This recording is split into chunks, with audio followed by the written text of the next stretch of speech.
Sean Deveney, Sporting News, covers the NBA. He joins us now on the Sports Bash Live. As the calendar getting ready to turn to December, Sean, that means we're going to start to learn a lot more about some of these teams, including Philadelphia, who, 10 out of the last 14 they've won. The only losses they have are 2 to Golden State, 1 to Cleveland in that game they lost out in Sacramento. But would you say, Sean, the Sixers are a little ahead of where you thought they'd be, about where they are? Where do you look at the Sixers as we get ready to head to December? Yeah, I would say about where I thought they'd be. Certainly, they've put up some impressive performances, even in the losses that they've had. Where they've been there, and you saw what happened. I think that Golden State game was an important one for them to get the lead they did, and to give it up, and to see what a championship team does and how they execute when their backs are to the wall. So all things considered, I think any Sixers fan would take where they are right now, heading into this year, and I do think that their best basketball is in front of them. I do think that they're going to get better and better as we go, and knock on wood, you always have to throw in with them. Stay healthy. That's the thing. They've got to stay healthy. They're being very careful about that, as they should. If they're in one piece come March, they're not a team that I'd want to play in the playoffs. That's for sure. Yeah. Would you say the other night, Sean, that was LeBron James's way of saying, "How dare you make us an underdog in this game"? Yeah, and I think I think there's also, you get this a lot with the proud veteran who goes up against a youngster who folks say is the next so and so. Michael Jordan always loved to play against Kobe Bryant because he was the next. Same with Grant Hill. Anybody who was the next Michael Jordan loved playing against those guys. So I think that's something that was in the back of LeBron's head, or maybe in the front of his head, judging by the way he came out. So I think that's part of that's part of the growing process is to see how you compete with guys who are on that level. Sean, when you look at Joel Embiid this season, granted, he started out with a minutes restriction. He started out kind of slow. But watching that game the other night against Cleveland, he really showed me that superstar level. He had 30 points. He just looked like a guy that belonged on the same floor as LeBron on that level. Not that as far as the greatest of all time, but you know what I mean. At the superstar level. Yeah. No, yeah, and I like the way I look at it is, take LeBron and take, say, Paul George. And Paul George is a great player, right? But is he an elite player? Is he, one of the greats? No. And there's just something there that LeBron has that Paul George doesn't. LeBron has more, he has more physical gifts for sure. But I think you could look at those two guys as a good example of, a really good NBA player within his era and an elite transcendent player. There's something that LeBron has that Paul George doesn't, right? And I think you can kind of see that with certain guys. And I think Joel, just judging by what we've seen, his approach to the game, his confidence level, all those intangibles that he has, I think that the more he plays, the more that comes out, the more his desire, his work ethic, all those things are going to show themselves, and he'll be that sort of elite level player. Again, there are guys who just have that, and there are guys who just don't. You can usually tell within a couple years whether a guy has that. I think Antetokounmpo with Milwaukee, if you watched him early on, you could tell that this was a guy who just could not stop wanting to get better and could not stop wanting to raise his level and was never satisfied. That's the kind of guy that you want if you're really going to have an elite player, and I think you see that with Joel. The Sixers have been kind of weird this year with their first overall pick, Markelle Fultz. Now, he's still out, but watching that game the other night, I kind of felt like that's where they needed a guy like that, a guy that can get them buckets when they had those scoring droughts. What do you envision Markelle's role when he does eventually return to the Sixers lineup?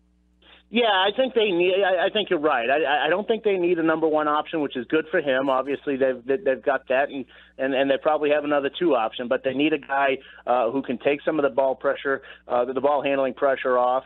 Who can be sort of a combo guard, who can put up points, and that's how he was billed coming into the year. So shoulder injuries are tough; they're tricky.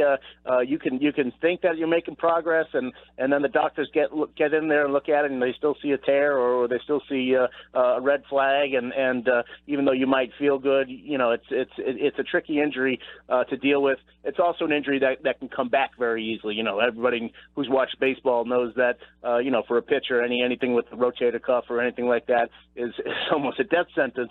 And it's the same with basketball players. You really got to be careful with shoulder injuries. So, it's going to take time. They're right to be patient with him. But, if he does come back and find his role, I think almost as a sixth man, even if he is a starter, but almost as a sixth man who could just come in and give you, a quarter where he has 10 points when the rest of the team is struggling to score. I think that's the best role for him. We're talking with Sporting News NBA writer Sean Deveney here on the Sports Bash. Your quarter poll power rankings are Celtics won, a little bit of a surprise by many, the way they've been able to move on without Hayward. 2, Golden State. 3, the Rockets, who the Philly has beaten in Houston, by the way. And Cleveland 4, Philly number 5. Right behind them, Portland, who they've beaten, the Pistons, who they've beaten. So you have them as a top 5 team in the league right now.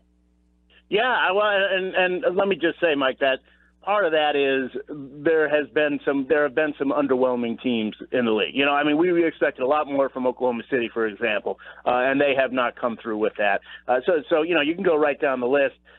Toronto has done some nice things, I think, changing their offense around, but it's really hard to see them being a team that is going to build that much on what they've been in the past.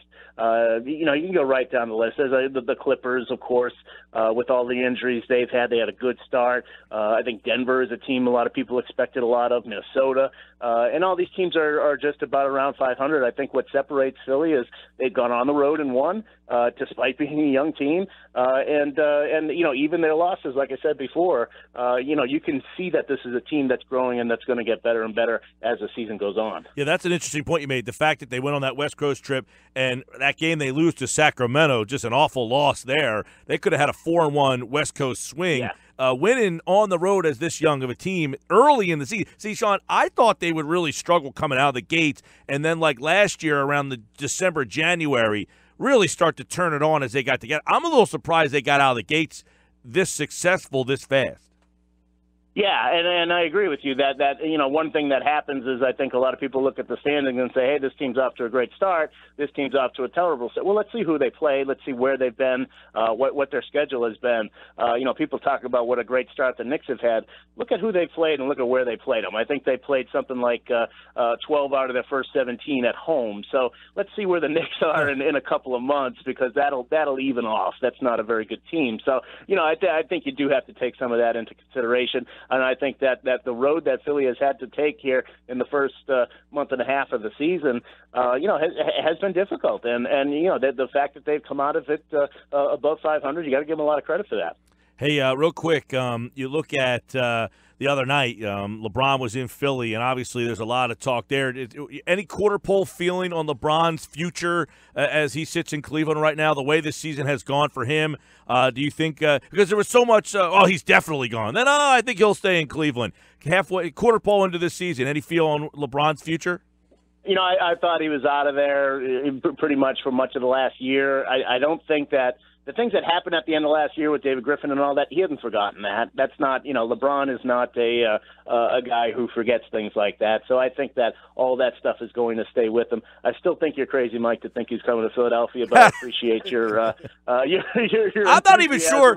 I'm not even sure I want him to come to Philly, Sean. I'm not even sure. Like, I've been always a kind of a process guy, so bringing in a piece like that would kind of be like, I just feel like they have the money, they have the young guys. That's a fit for me. I don't know. I think that's even more crazy. No, yeah. Look, one point to make in your favor, Mike, is that all the money that we saw spent these last couple of summers, that's gone. That's all been spent on Bismack Biyombo and Timothy Mozgov. That money's gone. That TV money is gone, and it's not coming back. And so it's going to be a much tighter market when you see LeBron. If he does want to explore his options, there are not going to be many choices. So I will give you that the Sixers will be as good a choice as he could possibly have. Well, I mean, when you look at the Sixers, though, I mean, I don't see LeBron going west. I mean, there's too many teams over there. I see him staying east. And, I mean, when you look at the Eastern Conference, Sean, I mean, Sixers make the most sense. They got the young guys. They got the money. I mean, he could stay in Philly with a big market. I mean, money and youth. Money and youth. It rules the world, Sean. Yeah, I know, but here's the thing: is his next choice. I think he's done all the winning he's going to do, and he's got all the personal accolades. I think he'd like to be in a winning situation, of course, but I think he's going to think more of personal comfort and happiness. And he's got a house in Los Angeles. We all know he's involved in the movie business, and he wants to get more involved with that as he transitions into retired player. I think he's got LA written all over him. I don't think it's about youth or winning necessarily. It's not about money. I think it's more about quality of life, and I think that's where he wants to wind up. All right, follow Sean Deveney at Sean Deveney on Twitter, NBA writer for the Sporting News. Been there a long time covering the league, and kind enough to always join us here on the Sports Bash. Thanks, Sean. Thanks, Sean. Okay, guys, thanks.